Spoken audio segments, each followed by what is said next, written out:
دیکھیں، انجینئر مرزا محمد علی جس کا نام ہے، وہ ایک آزاد خیال قسم کا نوجوان ہے، اور باقاعدہ کسی ایک جگہ مستند علماء کے پاس بیٹھ کر علم نہیں سیکھا، اور ایسا علم ہمیشہ بزرگ اور اکابر کی صحبت سے حاصل نہ ہو، وہ گمراہی کی طرف لے جاتا ہے۔ چنانچہ مرزا کی گمراہیوں میں سے ایک گمراہی کا میں صرف اس وقت ذکر کروں گا کہ وہ صحابہ کرام اللہ تعالیٰ عنہم کے بارے میں نظریہ یہ رکھتا ہے کہ وہ سارے مغفور لہم نہیں ہیں، اور رضی اللہ عنہ وعنہم یہ ان سب کے لیے نہیں ہے، اور ان میں سے بعض صحابہ کرام رضی اللہ تعالیٰ عنہم کا ذکر وہ بڑی بے ادبی اور گستاخی سے کرتا ہے۔ اس میں حضرت معاویہ بن ابی سفیان، حضرت مغیرہ بن شعبہ اور حضرت عبداللہ ابن عمرو ابن العاص رضی اللہ تعالیٰ عنہم ہیں، جو جلیل القدر صحابہ کرام ہیں، اور ان کا اگر آپس میں کسی قسم کا اختلاف ہوا بھی ہے، ہمارے اہل سنت والجماعت کے بلکہ پوری امت کا اس بات پر اتفاق ہے کہ یہ اجتہادی اختلاف تھا، اور جن حضرات کو اجتہاد کا ملکہ حاصل ہوتا ہے ان کو اختلاف کرنے کا حاصل ہوتا ہے۔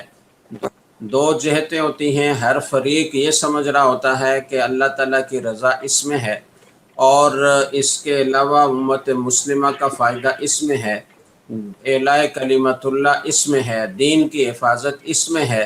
لہٰذا وہ اپنے اس اجتہاد پر برتنے اور دوسروں کو دعوت دینے کا گویا مکلف ہوتا ہے۔ اور ان میں سے ظاہر ہے کہ نفس الامر اور واقع کے اعتبار سے ایک فریق کی رائے وہ صائب ہوتی ہے، درست ہوتی ہے، اور دوسرے فریق کی رائے خطا پر مبنی ہوتی ہے۔ لیکن رسول اکرم صلی اللہ علیہ وسلم نے حدیث میں ارشاد فرمایا ہے، صحیح حدیث ہے، کہ جب کوئی مجتہد اجتہاد کرتا ہے فَأَصَابَ فَلَهُ أَجْرَانِ، اور وہ درست اجتہاد کرتا ہے، صحیح نتیجے پر پہنچتا ہے، تو اسے دوہرا اجر ملتا ہے، اور جو اجتہاد کرتا ہے فَأَخْطَأَ فَلَهُ أَجْرٌ، اگر خطا ہو گئی اس سے اور اجتہادی غلطی ہو گئی اس سے، تو بھی اسے گناہ نہیں ملتا بلکہ اسے ایک اجر ملتا ہے۔ اور مرزا محمد علی کی گفتگو سے تو یہ معلوم ہوتا ہے کہ وہ ان سب کو خطا کار گناہ گار سمجھتا ہے، اور بعض کو بدعتی بھی قرار دیتا ہے۔ تو یہ ایک گمراہی اتنی بڑی گمراہی ہے کہ اس کے ہوتے ہوئے اس کے بیانات سننے کی کوئی گنجائش نہیں ہے۔ باقی کے علماء کرام اس کی مجلس میں کیوں نہیں جاتے اور اس کو ایکسپوز وہاں جا کر کیوں نہیں کرتے؟ تو ہمارے اس میں سینکڑوں ہزاروں لوگ ہیں جو گمراہ ہیں، اور وہ طرح طرح کی بکواسات کرتے رہتے ہیں، تو کیا علماء ایک کے پاس جائیں اور جا کر ان کو ایکسپوز کریں؟ پھر یہ اتنے بدتمیز لوگ ہوتے ہیں، گفتگو تو اس سے کی جاتی ہے جو گفتگو کے آداب سے واقف ہو، جو تہذیب کے دائرے میں رہ کر گفتگو کرتا ہو۔ تو جو لوگ بد تہذیب ہوتے ہیں، بدتمیز ہوتے ہیں، ان سے علماء کو گفتگو نہیں کرنی چاہیے۔ پھر یہ بھی ہے کہ بعض علماء کرام نے اس گفتگو کرنے کا کہا، تو وہ اپنے ایک پسندیدہ موضوع پر اٹکا ہوا ہے کہ اس پر تو گفتگو کرنی ہے تو آ جاؤ، ورنہ میرے کلپوں پر گفتگو کرنی ہے تو نہ آؤ، تو وہ سامنا کرنے کے لیے تیار نہیں ہے۔ مستند علماء دنیا یہ ہے کہ جو لوگ 7-8 سال 10 سال کم و بیش اپنی عمر کا بہترین حصہ علوم کی تحصیل میں خرچ کرتے ہیں،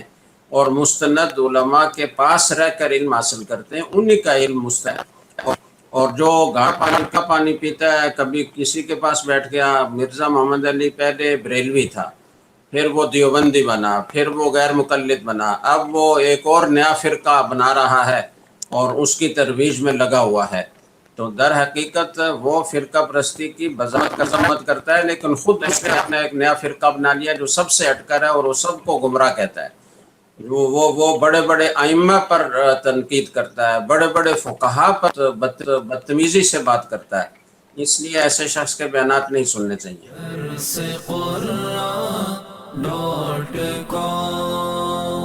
www.darsequran.com